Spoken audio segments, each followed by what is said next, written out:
Hello, everyone. My name is David Estrin. I am the founder and CEO of Together We Remember, a emerging movement to empower the next generation of leaders to make never again a reality by transforming remembrance into action. Each year during April, which is Genocide Awareness Month, we organize collective memory projects all over the world to unite the fight against hate and to transform remembrance into action. The very first time I organized a Together Remember Vigil program, I was a college student at Duke University. And it was just 2 weeks after my grandpa, who was a survivor of the Auschwitz and Mauthausen concentration camps, passed away. For me, that is what I call my La Dorvador moment, my generation to generation moment. I felt like my life had led to that moment.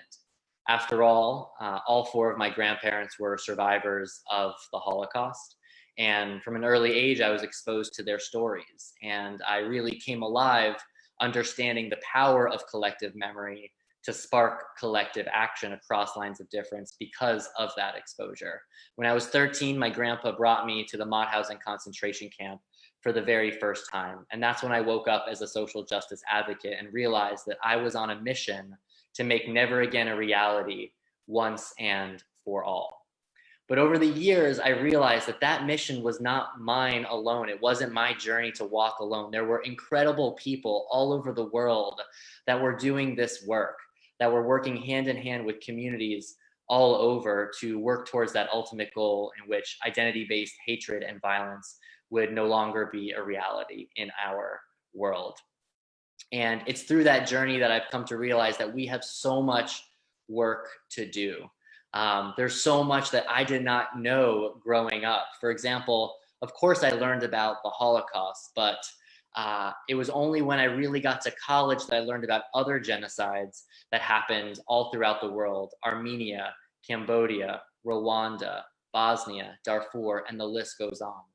And it's extremely important for us to start today's program by starting with a land acknowledgement that planet Earth is indigenous land round and round. And it is so important for us to start programs by offering that land acknowledgement that I am here in Baltimore, Maryland on indigenous land. And so throughout this program, we are encouraging our partners to share the indigenous land that they are inhabiting as we proceed through this program. Today, we are starting a 24-hour global virtual vigil, an unprecedented event in the history of the atrocity prevention movement. And we are living in unprecedented moments. But instead of allowing the coronavirus to keep us divided just physically, we are not going to let it keep us apart virtually. Those that mean us harm in this fight against hate are certainly working their hardest as of now, stoking further hatred and division and anti-democratic sentiment. So we are going to be fighting this fight on our own terms. We're going to fight fire with fire, not the kind that divides and destroys communities, but unites them as one. And so for the past 30 days, we've been organizing virtual events with the Together We Remember Coalition, a group of incredible Holocaust, genocide, and human rights organizations all across the United States and around the world to take our in-person events and make them virtual. Our 30 days of events are culminating right now with this 24-hour event. Each of the next hours, a different combination of organizations are going to be curating incredible, incredible programming for you to share and enjoy as we seek to turn remembrance into action. And I'm going to share my screen to give you a preview of what some of that is going to look like. We have, as I said, 24 hours of programming. We're starting with our opening ceremony here with Carl Wilkens. We'll be then going to Hong Kong for an Asia-wide genocide commemoration. After that, we'll be traveling to Mauritius to learn about the story of the Jewish deportation to Mauritius. After that, family members of Rivka Lipschitz, who ultimately ended up in Auschwitz, they will be reading from her diary, as well as dozens of other individuals in 4 continents. The youth of Europe also remember, and they will be sharing their pledges to remember. We will then go to Senegal to learn about the history of the Holocaust in Senegal, a story that I had no idea about, and I'm really excited to hear about. Then we'll be going to South Africa, where the 3 Holocaust and Genocide remembrance organizations and museums will be working with their youth to share their sentiments of remembrance. After that, we'll head to the United Kingdom and Rwanda for a program called Sing Me Awake, and we'll be learning from different musical activists, both in Rwanda and in the UK. Then we'll be heading to Spain for an exploration about the new exhibition called Auschwitz, Not Long Ago, Not Far Away, which is currently on display at the Museum of Jewish Heritage in New York. Then we have an hour full of dance in not 1, but 4 or 5 countries, Guinea, Uganda, Rwanda, and Northern Macedonia, with Mind Leaps, to talk about how dance can be used as a vehicle for healing in post-conflict societies. After that, we have an incredible conversation about Syria and how folks are fostering peace, justice, and healing there and among the diaspora of Syrians all around the world. Then we'll be going to SUNY Empire, the university in upstate New York. Following that, we will be having an incredible session with members of the Wabanaki and Tuscarora tribes to talk about the legacy of genocidal violence towards indigenous peoples in the United States. After that, we'll go back to Europe, to Bosnia and Herzegovina, to talk about the legacy 25 years after Srebrenica, followed by a slew of incredible programming in the United States, art as a vehicle for power, to foster activism and make Never Again a reality with Ime Alaquiva and Luigi Toscano, 2 incredible artists who photographed the same Holocaust survivors. So there'll be some really interesting discussions through their lenses. Then we will talk about the situation in the Democratic Republic of the Congo with activists who are active on the ground. Then we'll have a conversation on justice and accountability with David Crane, who's done a lot of work in fostering justice-related policy to end genocide and mass atrocities and hold folks who perpetrated atrocities accountable. Then we'll travel to Chicagoland with some incredible spoken word poetry and a performance by Harold Green. Then Texas will remember with the author Lung Ung of First They Killed My Father, and Derek Black, a reformed white nationalist who's doing incredible activism work. Then we will travel to South America, to Argentina, to learn about the legacy of Anne Frank globally, but also connecting the dots to La Dictadura, the dictatorship days in Argentina. Then we will come back to the United States and talk about how it happened here, the legacy of racial terror in the United States. That will be followed up by a program talking about how the Black and Jewish communities have worked in solidarity over the years to foster justice. And then we'll be turning remembrance into action with the youth of Los Angeles, culminating in a final closing ceremony talking about the future of our past. Together We Remember, we talk about how it's important to let young people lead, because they are not only ready to learn about history, they're ready to make history. And so we've offered the last hour to the Together Remember Youth Action Network, and they have an incredible closing program in store for you. And we might even have a couple of exciting surprises in store. So without further ado, I would love to pass it off to a couple of our colleagues, our young colleagues, who will be doing an artistic invocation to start our program. At Together Remember, all of our Vigil programs around the world look and sound quite different, but they follow a common framework. We are uniting unlikely allies, but then second, we use the arts to open hearts and minds, because unless our hearts and minds are open, it's really difficult to be ready to receive the wisdom that we can share about the past and how we can take action in the present. So without further ado, I'd love to pass it off to some of our young poets who are going to open things up for us this evening. Over to you, Alex. Hi, I'm Alex, and I'm going to read Never Again, Trans Edition. Someone once asked me what it was like to walk down the street by myself. And before I cut off my hair, it made sense that men would catcall me as if I were the only object that would be satisfying. It made sense because that was what was supposed to happen. And then I got to college, cut my hair off, and started to make over my closet. And maybe this is what it is to remember. The safety and security before leaving the closet behind, even if you make it over. because each day there is a new opportunity for your body to lay in an alleyway bleeding out and first responders aren't called, because this is what it means to be transgender in 2020. This is what it means to remember that Marsha P. Johnson is who we look to. This is what it means to remember trans women were on the battle lines before we even knew our own names. They were behind the scenes writing the scripts, the narratives that live on today, but somehow walking down the street is still so hard. I remember that moment I knew I was back in the closet because it was a simple question. What pronouns do you prefer? And suddenly my world came crashing down. But what is it like to know your name is who you were destined to be? Do we remember the names that were supposed to be instead of the names that were given to us as if they were a burden? Because Emily was becoming Ethan, because Caitlin was becoming Alexander, because she became Kit, because they became Rocky, because in the womb they thought this was who we were, and yet the world allows our sisters to bleed on the sidewalk. The world allows our graves to be written without the names we were supposed to be given. Our tombstones are burdensome. And yet we still cannot walk down the streets because we choose to turn a blind eye to the reality of never again for our trans family. If never again were a reality, then the script would already be written. Bricks would not have been thrown. Doctors wouldn't deny us. Politicians wouldn't try to rewrite our narratives. We wouldn't be shot in the streets. Our brothers wouldn't walk with a slouch, wondering when their spines would allow them to rise again. Our sisters wouldn't be fetishized. Our non-binary siblings wouldn't wonder when their pronouns would be acknowledged. Never again for our trans family seems to be so far away, but if we say their names, Dustin Parker, Monica Diamond, Paris Cameron, Brooklyn Lindsay, Sasha Wall, if we say their names, maybe we will hear them calling out in the dead of night, crying, never again will we be silenced, because we are here and we won't go anywhere. You can try to erase us, but please let us walk down the street in peace.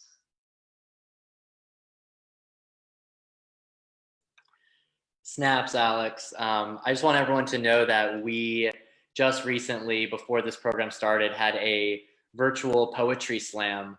And Alex performed, as well as Anaya, who's going to be performing next. And afterwards, I said, "Why don't we just start our program with these pieces of poetry?" So, Alex, thank you very much for sharing your art and your story with us.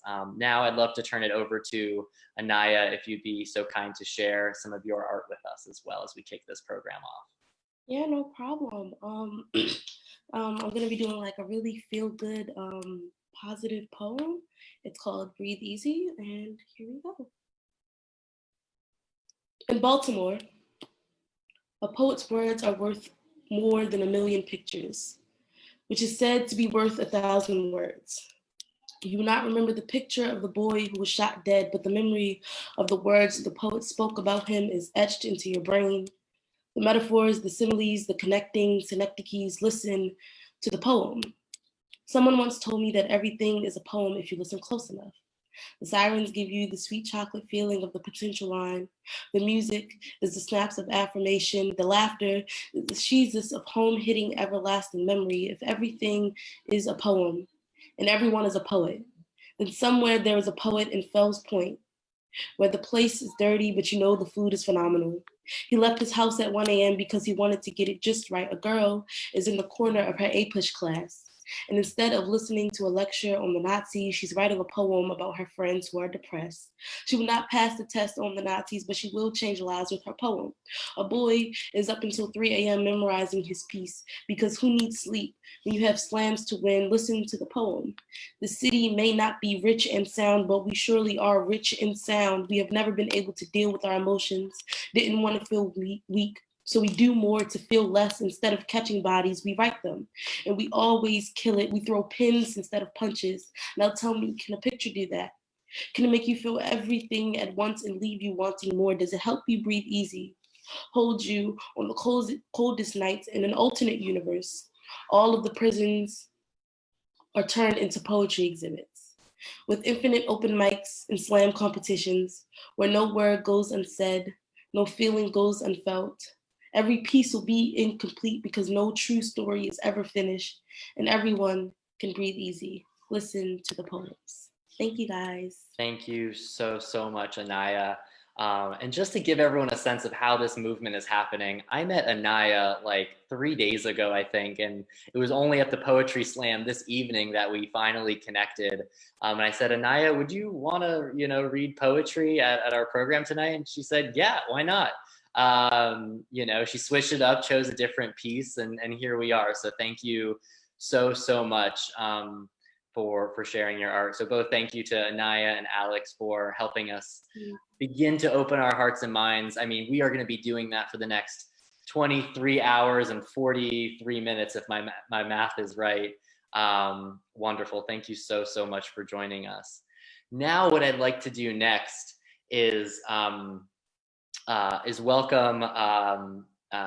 Ambassador Samantha Power in video form. So former Ambassador Samantha Power to the United Nations, she submitted a video message endorsing the Together Remember campaign at the beginning of April, at the beginning of Genocide Awareness Month. And we shared this video tribute at our launch summit with the Holocaust Center of Pittsburgh and in solidarity with the Pittsburgh community, because it turned out Ambassador Power grew up and first came to the United States, immigrated to the United States and lived in Pittsburgh.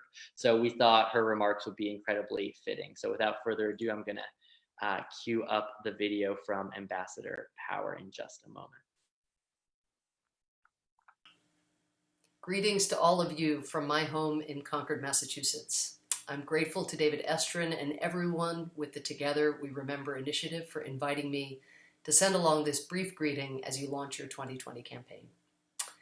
The fact that this launch is happening in conjunction with students, educators, and community leaders in Pittsburgh is particularly meaningful for me. I immigrated to the United States from Ireland at the age of 9, and Pittsburgh is where my family and I lived the first years of our new lives. Pittsburgh is where I became American. I was a young kid and desperately wanted to fit in right away, so after going to my new school for a few days, I quickly decided to outfit myself almost entirely with Pittsburgh Pirates t-shirts and a number 12 Terry Bradshaw Steelers jersey.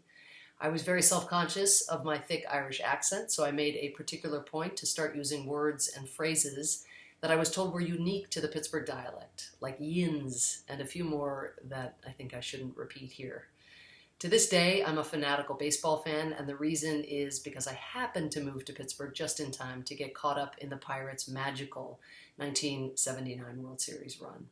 So Pittsburgh holds a deeply special place in my heart, and I was enormously inspired by the way the city came together in the aftermath of experiencing the worst anti-Semitic attack in the history of our country. From the indelible video of young men marching on Charlottesville to synagogue attacks in Pittsburgh and Southern California, and the rising incidences of anti-Semitism documented by groups like the ADL, Americans of all faiths and backgrounds have unfortunately been reminded why teaching new generations how to counter hatred and overcome divisions remains a vital mission. It is only fitting that Together We Remember is partnering with a city that showed such resilience in the face of hatred, and that resolved to use its grief to educate and motivate others in the movement against identity-based violence. This week, many Jews and non-Jews alike were planning to come together to celebrate Passover. But what is normally an occasion for a cross-generational gathering of family and friends is made difficult in a world of social distancing and quarantines. At the Seders I've attended, I've always appreciated the tradition of opening the door for Elijah, what friends have encouraged me to see as welcoming the stranger into our own lives. This too will be especially difficult for Passover this year.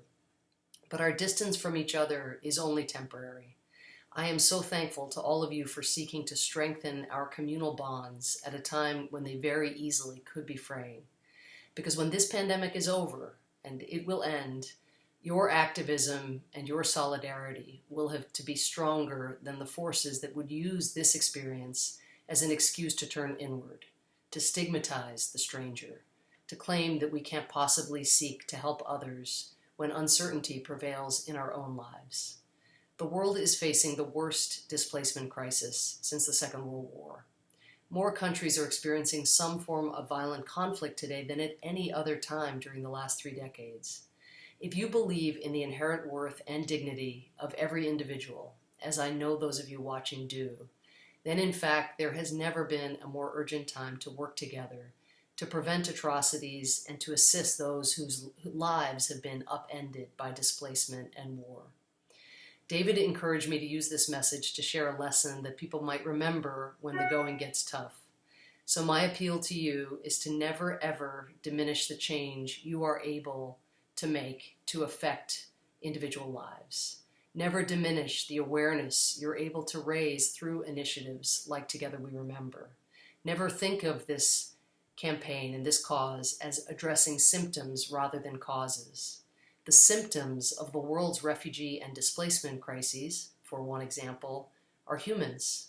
The symptoms in the case of over half of all refugees today are children. The chief obstacle many of us face today may in fact be paralysis, just feeling overwhelmed by the scale of the challenges that confront us, feeling that anything we do will, by definition, be too little. So with that in mind, I'd like to close with a short story about why initiatives like yours are so important. Together We Remember is partnered with STAND, an organization working to prevent and end mass atrocities around the world. But STAND was founded back in 2004 to specifically focus on one mass atrocity, ending the genocide in Darfur. I had the great privilege of meeting many student leaders from STAND and to work with a number of them on anti-genocide activism. Despite the impactful work that STAND did, for years, many of us in the Save Darfur movement have wondered if our voices had truly mattered, given the extent of the violence in Sudan and the impunity enjoyed by many of those directly responsible for the genocide. Well, last year, the Sudanese people heroically rose up against their authoritarian, genocidal dictator Omar al-Bashir. After many months of protest and collective action by ordinary Sudanese, a new leader took power, the reformist Prime Minister Abdallah Hamdok. Bashir, who committed genocide against the people of Darfur, is now in jail. And the new Sudanese government says it is willing to have him appear before the International Criminal Court on the charges of genocide that many thought he would never face. On a recent visit to the United States, Prime Minister Hamdok also had a message for Americans who made their voices heard on what was happening in his country. And I quote him, "The campaign in the United States and elsewhere in the world created that momentum which helped our people inside the country to topple the dictatorship," Hamdok said.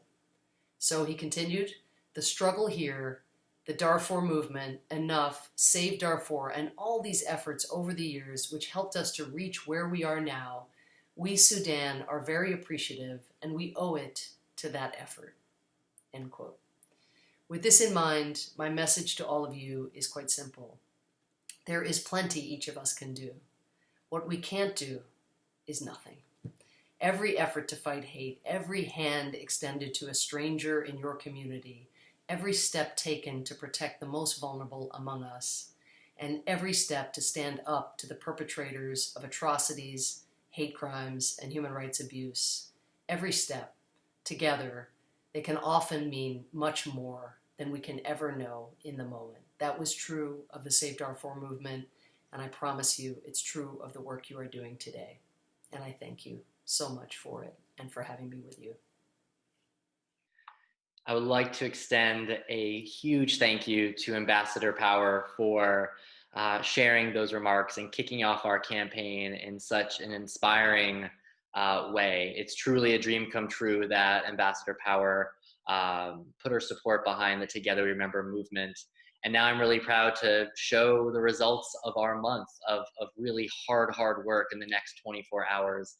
But I think it's incredibly fitting that our next speaker is one of those students involved with STAND at a high school in Terre Haute, Indiana.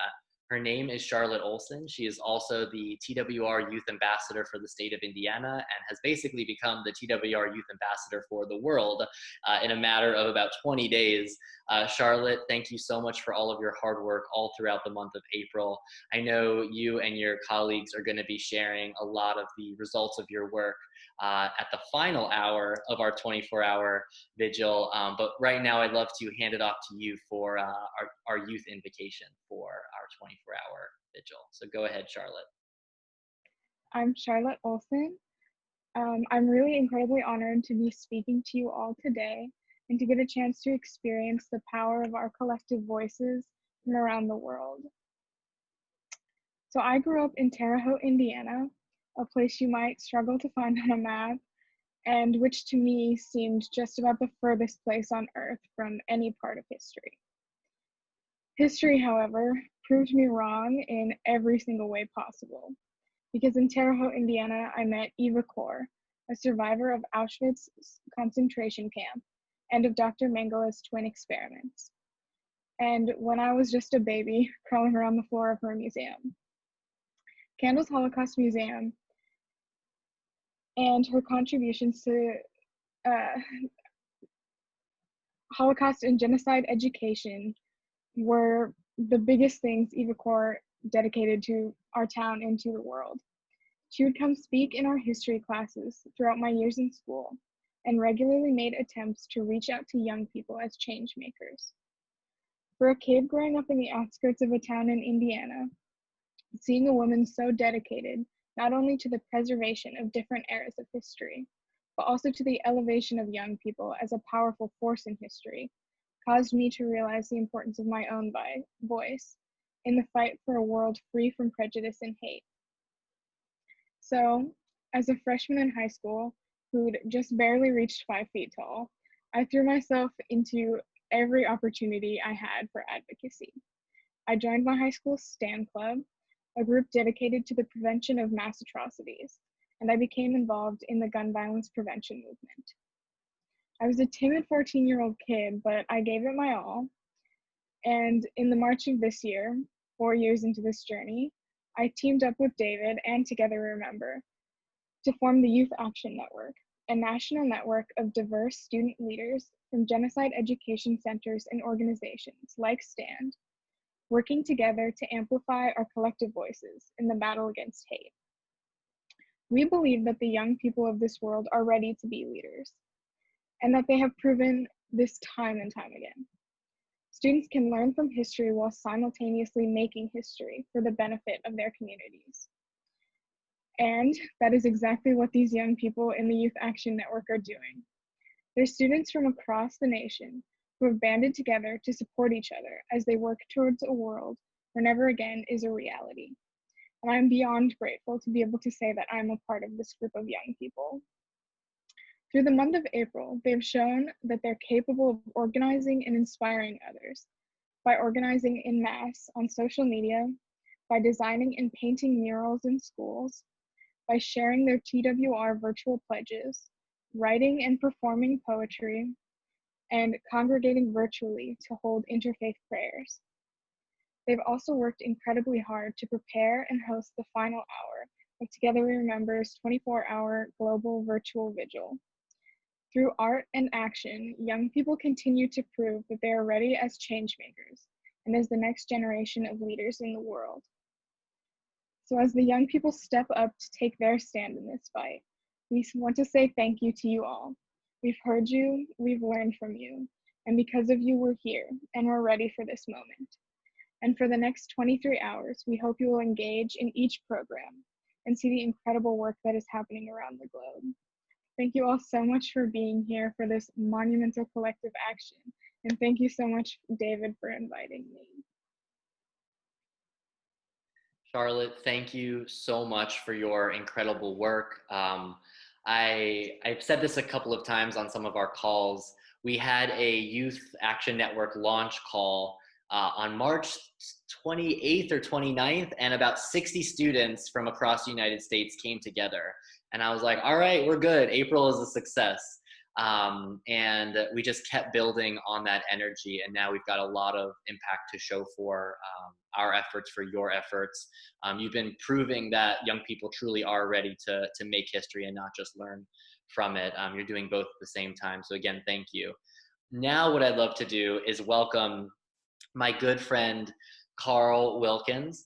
Carl is basically a Marvel superhero in the world of genocide and atrocity prevention. I'm sorry, Carl, I know you're a very humble guy, but you're a hero to so many of us, because primarily for me at least, you went through so much, and yet you made the decision to turn remembrance into action, to transform your trauma into change. And so many people around the world, especially students and educators, get to benefit from that in the most inspiring ways. And now I'm incredibly grateful that you'll be sort of co-emceeing the last part of this hour with me, and that together we're going to come back again 23 and a half hours from now to see how far we've come after we've gone one revolution around this planet, and see how much the world has changed through our collective efforts. So Carl, without, I don't want to get in your way, please take it away. And I would love to just hear what you have to share, any reflections as we get this thing started all over the world. Well, thanks. Thanks so much, David. Really good to be with you, and really appreciated hearing what the earlier participants had to share. Brought back a lot of good memories of activity with STAND. In fact, some of you who've been around maybe a little while remember this Genocide Intervention Network t-shirt that we had there, and STAND was a part of that. I really am grateful here at the end of the month to come together and be able to just, well, as your name is, together we remember. Lots of memories this month, lots of hard memories for people, painful memories, you know, like encased in just heavy grief, and memories of friends killed, family killed, but not lost. I tell myself that. It's important to remember that their legacy lives on inside of us. The way we live our life speaks, you know, the way we talk to a nurse, to a family member, to a police officer.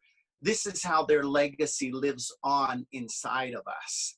And I hope that makes sense, because it actually brings me hope, you know, and then we have these wonderful times like this 24-hour vigil when we come together and we're able to enrich each other's lives with the stories of the courage and the grace of the people who died.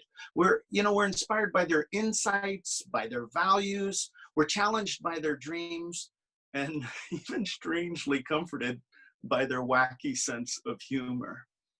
Together, we do remember, and remembering, the healing powers of gratitude begin to ever so slightly ease the pain that's there.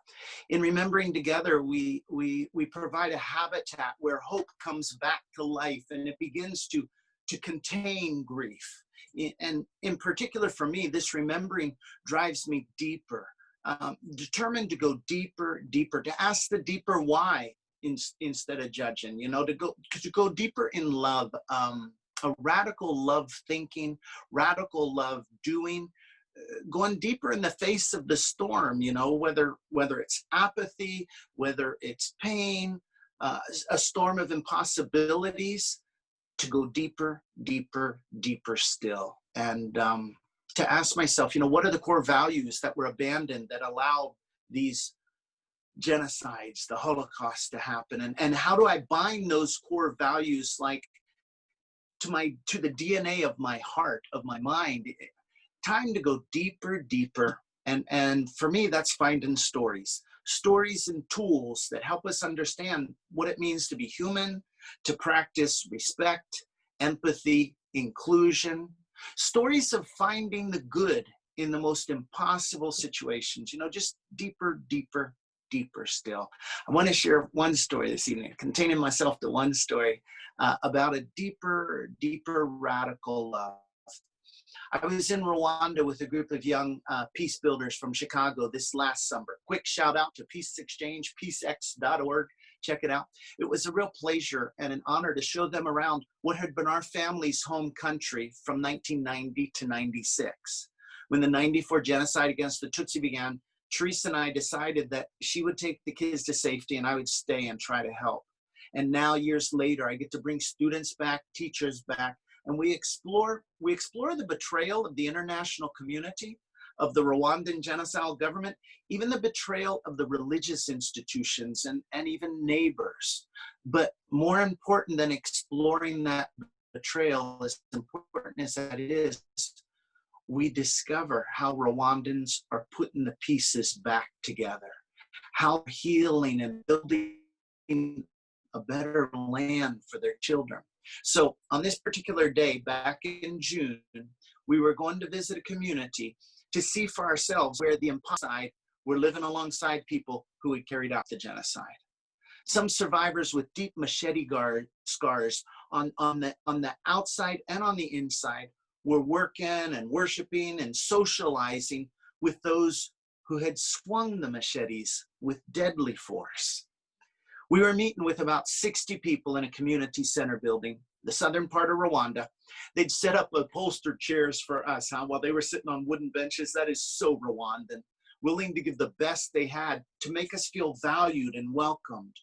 And the first people, or the story I want to focus on, is the story of Maria and Filbert.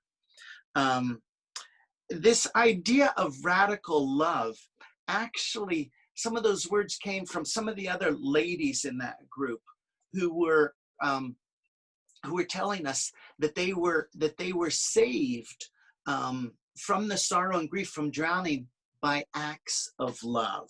And it was when I learned that story, because it was a new idea for me, the idea that our pain can drive us deeper into love, that was a new idea. So during the visit, as we were talking, I forgot the picture of the family, back when we were all young, and the kids, all of us were young back in '94. But Maria and Filbert, Maria was sharing the story of how she and her husband had to split up, at the beginning of the genocide, because they were thinking about their kids. It's about our kids, He took the boys, she took her daughter, and Maria and the daughter survived, but her husband and sons didn't. And she introduced the guy next to her, Filbert, as a really valued family friend. She says, he helps me with my crops. Basically, he does things for me that my sons would have done. And then she added, and he does them willingly. Well, that was Filbert today, or last November, 2019. The wonderful family friend. That was not the Filbert of 1994. The 19-year-old Filbert of 1994 had been one of the thousands of neighbors who turned killer. The 19-year-old Filbert had been in the gang who had killed Maria's husband and sons. He and the gang would have killed Maria and her daughter too if they would have found him. I actually learned that Filbert, I learned that he had killed before I learned that he became a valuable family friend. And I think it makes a difference what we learned first. At least it did for me, because when I learned that Filbert had been killing people, that tainted everything else I heard about him. In effect, I became stuck in 1994, where I had, seen so many horrors and brutality. And from that point on, no matter what Filbert said that day, I just wasn't buying into this idea of him being a family friend. I was stuck in '94. And as much as I was as much as I was struggling, it was plain that he and Maria weren't. They seemed so comfortable in each other's presence. They interacted so casually, so naturally as they told their horrible stories. I do believe in the power of love and radical love, restorative justice. But at that moment, in that community center, I was stuck in '94. And, you might imagine, as you can imagine, I wasn't the only one that was probably wondering, is this reconciliation real? Can we really believe what they said? One of the visitors, though, she saw something that I missed, or if I saw it, I didn't catch the significance. It was just a little thing, but it had enormous power, so strong that it set her on the pathway of believing that maybe this was real, that it was possible. Okay, what she saw was just a woman reaching over and fixing a flipped up collar of the man next to her. Just a small action, She had survived the genocide, and the man had been killing people. Now that no longer was a small action, As this lady looked, she said to herself, There's no way that a woman who survived genocide could so casually reach over and fix the collar of the guy next to her who was a killer, unless something radical had happened, something drastic had happened. And for her, she could see that for this woman, the collar fixer, this woman, that horrific past was not what continued to define him. So I was asking myself, and you might be too, how does this happen? Where's this radical love thinking, this radical love acting, where's it come from? And I'm slowly putting some pieces of the puzzle together. And even though it's not the whole picture, these puzzle pieces are making an enormous difference in my life, in different parts of my life, but especially in the area of believing if people who've done enormous harm can ever be trusted again. Okay, a little side note. You know what I wanted to say? I wanted to say if people can change. But that idea of if people can change, it just lends itself too easily to the idea of good guy, bad guy thinking. And I don't believe that people are, good guy, bad guy. I think people consistently have done violent and harmful things, but that's different than saying a bad guy. Or they've consistently done generous and restorative things, but that's a side note. So can people be trusted again? Let's start with a little bit of biology, okay? Scientists, they tell us that we store information in neural pathways and that we're building these pathways all the time. Since the beginning of this hour segment, we've all been building new pathways, or we've been accessing old pathways. They call it firing pathways, existing pathways, pathways that help us understand the audio and the visual input that comes in, pathways like language skills, history facts, pathways about how relationships work. And they say the more we fire these pathways, the stronger the myelin sheath, that outside coating on the pathways, the stronger it gets. That means they'll come quicker. They'll be quicker to fire next time, the more we use them. So back to Maria and Filbert, what Maria was telling me wasn't fitting with the pathways that I had in my brain. I had some pretty well-established, strong pathways, like some people have gone too far, or some people can never be trusted again, or some people, those some people phrases, will never change. But every time I fired those pathways, they became stronger. So I don't know if you're getting why I'm talking about these neural pathways. It's because we can build new ones. They call it neuroplasticity. So back to our community center building, filled with people who had survived and others who had killed. One of the projects they had done as a community was they were building houses. Together they made adobe bricks. They hauled the water together. They built the houses together. All at that same time, they were also building new neural pathways. So I want you to imagine with me for a minute, you're in the mud pit, and you're working there, the clay and the water, someone throws some straw in to make the brick stronger, and everybody's taking turns in the pit. And the next person to step into the pit is someone who was recently released from prison, not so long ago. He was involved in the genocide, but you're not sure the details. And now you're stomping together with him. And you actually have a couple of choices to make.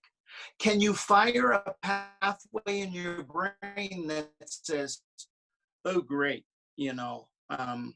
this guy, just my luck, to be stuck in the pit at the same time as a killer, maybe a rapist. And by firing that pathway, it becomes even quicker in our mind. And maybe the next pathway is, oh yeah, well, lock them up, put them in prison and throw the key away. Or we could fire another pathway that says, I'm glad this guy's here. This is hard work. We can use all the help we can get. And that pathway could lead us to another pathway. I wonder how his kids are coping. Dad's just been released from prison.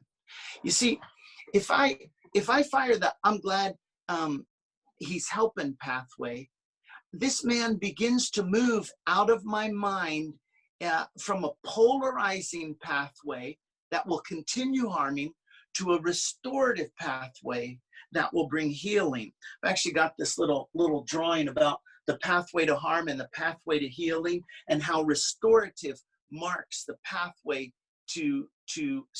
polarizing the pathway to harm, restorative the pathway to healing. And so at the same time that the person who's choosing, to fire a pathway, I'm glad the guy's in the pit with me. Well, the guy who stepped into the pit is also firing new pathways in his mind. Am I going to be successful back here in the community, huh? And if I see that I'm welcomed in the pit, so to speak, that increases the likelihood that I will be successful. So this idea of pathways, my choices, the pathways I fire, impacting the pathways that the others choose. And I could give you more examples, every day about labels I use or jokes I tell or tweets I tell or tweets I retweet. So much of the idea of whether or not people can be trusted again is directly linked to the choices I make in the way I frame other people, in the way I frame myself, in the way I frame situations. So back to Maria and Filbert, yes, Maria was incredibly hard to be around Filbert at the beginning, incredibly painful, but she did that journey over years. And Maria, oh my goodness, she has new pathways. Maria not only invited Filbert, to help her in the family, she invited him to her daughter's wedding. She invited him to be the MC at the wedding. I'll tell you, my brain pathways were really crashing at that point with her story. At the end, Maria said, you know what? It's wonderful to be part of making somebody beautiful again. And Filbert's face just busted in a smile.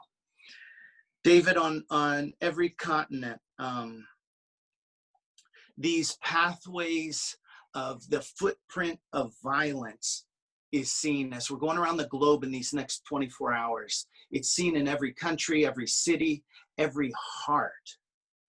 However, over these next 24 hours, we'll see other footprints than harm. We're going to see footprints from people who are finding the beauty, finding the good, finding hope. That one revolution of the globe you spoke about, it's often the people who are closest to the pain who show us the way. Speaking of the good, I wanted to, just before we sign off, I wanted to invite somebody, let me squeeze over here a little bit, somebody who has been one of my biggest, there we go, teachers about finding the good. Teresa and I are committed story hunters, learning the stories of people and how that can bring healing to us. And we really believe that people can be trusted again. So thanks, David, for letting us be part. We're excited to keep going on this 24-hour cycle. Well, you definitely should get some rest. Thanks so much for always supporting Carl every step of the journey. I remember when Carl spoke at the Darfur Women's Action Group Conference, and I saw him Skype with you on multiple occasions, and it's so special. It's definitely been an inspiration for me as I am about to get married myself, and my partner has prepared snacks for me over the next 24 hours and coffee, so I know I'm in good hands. Wow. Well, I'm just following Carl's path here, okay? So thank you. But what we want to do next is transition to something really important and serious. At the very first Together Remember Vigil, it started with the names. We read the names of victims of different genocides and atrocities all throughout history. And that was the small innovation that has made what we do possible. We said when we say never again, we mean it for everyone in our community. We want everyone to know that. So let's read the victims of different genocides and atrocities. We've built a database of over 180,000 names of atrocity victims throughout history. And that database, unfortunately, needs to be in the millions, and we will get it there. But we will not know that we are successful in making Never Again a reality until there are no more names to add to that list in every single year. So we have to be vigilant. We're holding a vigil.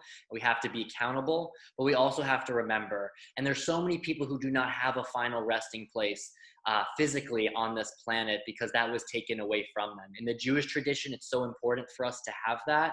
And so many of my family members had that taken away. And so on TWR's website, we have names that are scrolling 24/7, 365. And to complete this portion of our program, the first hour, we want to end with a name reading vigil for just a few minutes with our young poets, with Carl, and with myself. So what I'm going to do is share my screen, and we're going to be looking at the name reading app together for a few moments as we read some names until our next program begins.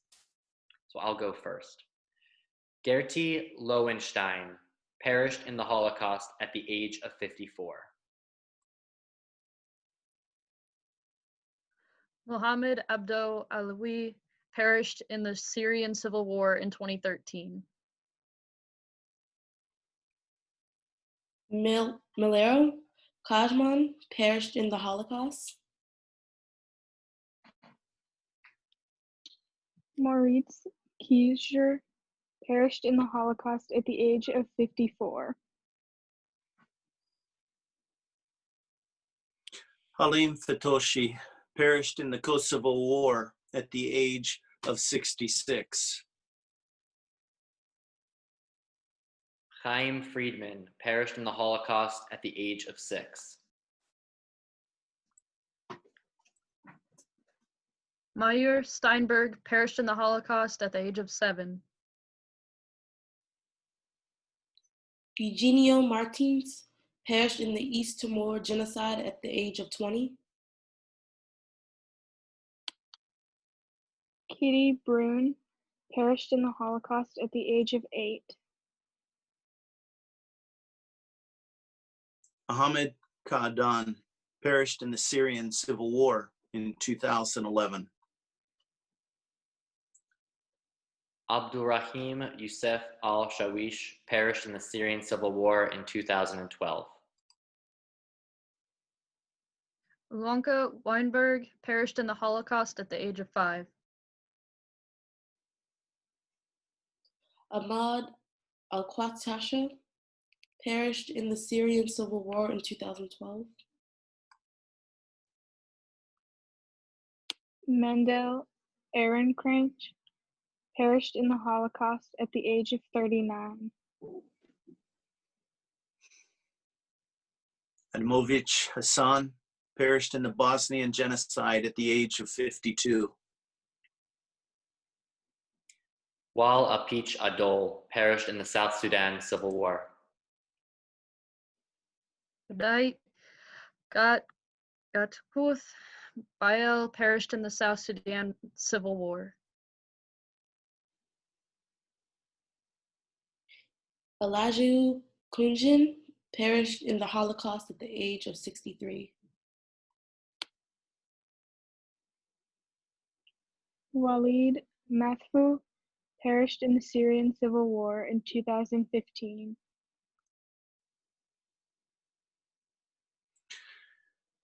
Mikirich perished in the Armenian genocide.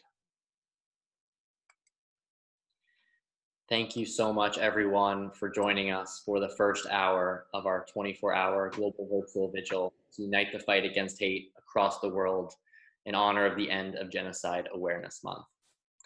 Thank you to all of our first hour guests. What a wonderful way to kick this off in an unprecedented first-time fashion. This really was a special moment for me in my life, and I'm grateful that we were able to share it together.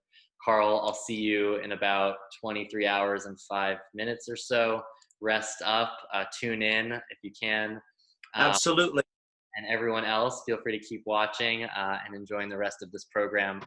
We're heading now to Hong Kong. Again, we've never done this before. So how this is going to work is we're live the entire time for 5 minutes in between programs. So you're going to see us transition. You're seeing but under the hood of how a movement is built. We're just going to make it work. So now I'd love to welcome Simon Lee in Hong Kong from the Hong Kong Holocaust and Tolerance Center. Thank you so much for joining us. Simon, could you test out your audio and your video for me? Sure. Hello, David. Yep. We've been speaking so much in the past 24 hours. I hope you hear my voice all right from Hong Kong. I hear you great. Your connection is perfect. What an awesome Zoom background. It looks wonderful. Thanks for setting that up. I ran out of No time for problem. the background, so I just have, my house, the plant, the owl, my Harry Potter one. That's what I got for you. Beautiful painting, by the way, at the back. Thank you. Yes. Been many places. So what we're going to do now is get ourselves situated for the beginning of your program. So Sure. everyone stay with us as I get a couple things queued up here, and we're going to go ahead and get started in just a few No moments. problem.